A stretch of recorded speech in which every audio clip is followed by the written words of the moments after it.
بسم اللہ الرحمن الرحیم۔ آج کی اس ویڈیو میں آپ کو درود شریف کی طاقت پر ایک واقعہ سناتی ہوں۔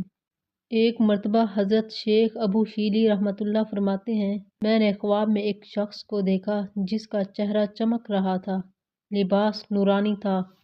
میں حیران ہوا اور پوچھا، اللہ نے تمہارے ساتھ کیا معاملہ فرمایا؟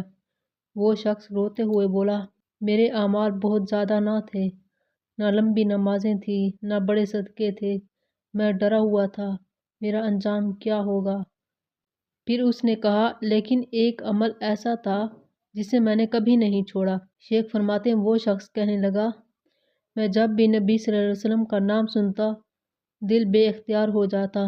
میں درود پاک پڑھ لیتا تھا، اکیلے میں، لوگوں میں، چلتے پھرتے۔ وہ کہتا ہے، ہر وقت میں درود پاک پڑھتا تھا۔ قیامت کے دن جب میرا نامہ اعمال کھولا گیا تو اعمال ہلکے تھے، لیکن اچانک درود پاک کا پلڑا بھاری ہو گیا۔ وہ روتے ہوئے کہنے لگا، اللہ تعالیٰ نے فرمایا، یہ درود میرے محبوب پر بھیجا گیا تھا، اور جو میرے محبوب پر درود بھیجے میں اسے خالی ہاتھ نہیں لوٹاتا۔ حضرت شیخ فرماتے ہیں، درود شریف وہ عبادت ہے جس میں اخلاص ہو تو وہ گناہوں کے پہاڑ بھی مٹا دیتی ہے اور بندے کو اللہ کے قریب کر دیتی ہے۔ آج بھی وقت ہے کثرت سے درود پڑھنے کا، کیا خبر یہی دور کل ہماری نجات بن جائے۔